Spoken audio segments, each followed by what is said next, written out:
Hi guys, Lisa Winston here, transformational coach and UI mentor, coming to you from beautiful Malibu, California. Daboo baby, that's right. Today's wisdom tidbit, I actually have a series of wisdom tidbits that I will be posting as I um, embark on my career. I've been doing this for quite some time within the organization, and I'm now actually out on my own. But there have been a lot of profound things happening recently for all of us, and I've had some experiential things that I'd like to share with you that are just worth pondering.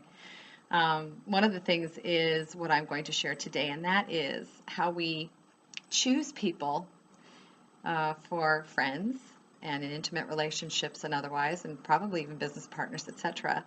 Not always from a heart and soul level, but we choose people for, what they have or what they look like, or, do they fit in our box? And unfortunately, that's sadly true. And even if you think that's not the case, you'll find that most people, run from that level, which is very sad and shallow. And, I was doing some digging. What I do for a living is I help people clear very deep, limiting subconscious beliefs and ego and some other things that I really help people to transform and move beyond those things and dissolve those things so they can move forward in their lives. And of course, I am a work in progress as well. That's part of the soul journey, is to learn to evolve yourself in a really powerful way, and I'm blessed that I'm able to do that. But the biggest thing about this is lack of self-love. The universe is kind of screaming out to me that, people don't love themselves. So it's really easy to pick apart other people, or, we don't love ourselves. And so we pick people that don't really love us back, and whether that means, if that's, something that's physical or whatever, that's fine. It could be for other various reasons as well, but we manifest what we feel about ourselves. So anyway, the big lesson for me has been that over my lifetime, I've had two divorces, and one 15-year relationship failed. And I was miserable in all of those relationships. And they don't teach you this stuff in school, but, we pick people from our, subconscious beliefs about ourselves. We're not deserving or worthy, and so we go with that. A lot of us are so superficial, and we pick people because of the way they look. Look at dating sites and stuff. What do you want? Oh, I want a guy with I don't know, that's 6'2" with great abs and a great rear end, or, a woman with beautiful long legs and blonde hair, or whatever it is. What about people who make us laugh? Or what about people who get us? Or what about people who share the same interests? Or what about, what about somebody who may not look like, your cup of tea, but wow, at a soul level, you really get them and they get you, and it's a beautiful connection. I thought that I had it all together, and in reality, I recently just met my soulmate life partner unexpectedly. I was not planning on it. I was not looking for it. And he doesn't look anything like anybody I've ever been with. And so, of course, my family right away said, wow, this guy doesn't look like your past people. And so this just might work because he doesn't fit into your mold, your box. You've moved beyond that clearly.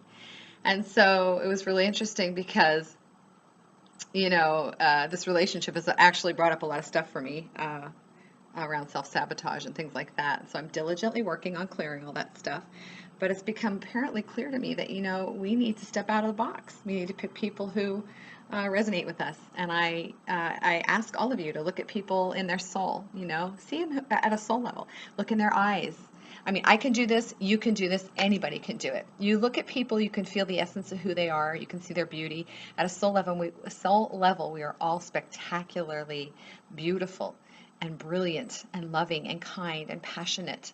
And I can see the stories around people, their souls. And so it kind of breaks my heart sometimes because most people are not living at a soul level. They're immersed in their illusory physical story and experience. And that's the place they're living from, out of fear and various other reasons.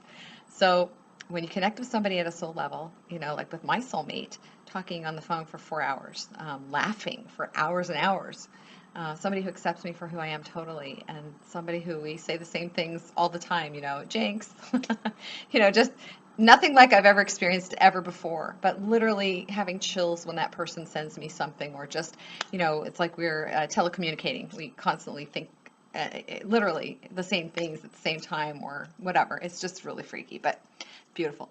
So anyway, I challenge you. I mean, I'm living in Malibu, and there are a lot of beautiful people in this community, but there are a lot of people who feel that they have to, have facelifts and drive beautiful cars and, go to the gym and, weigh 90 pounds to be accepted and validated by other people because they don't feel good about themselves.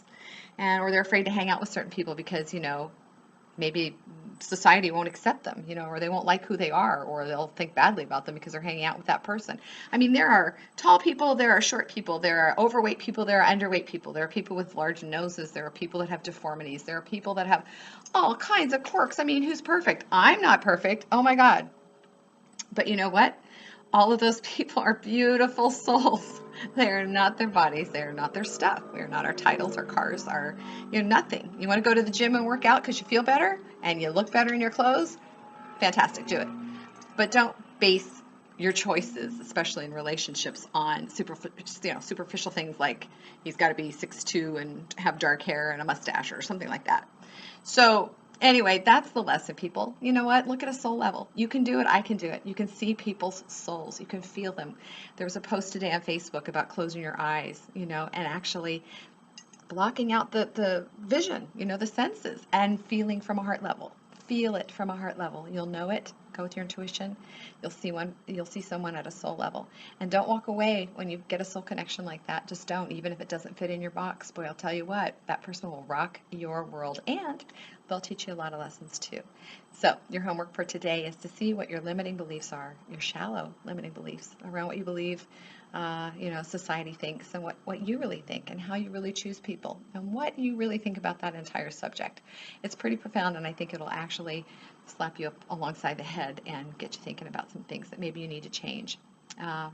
Anyway, that's the wisdom tidbit for today. You guys have an amazing, amazing rest of your day. Sending you massive love for a beautiful day.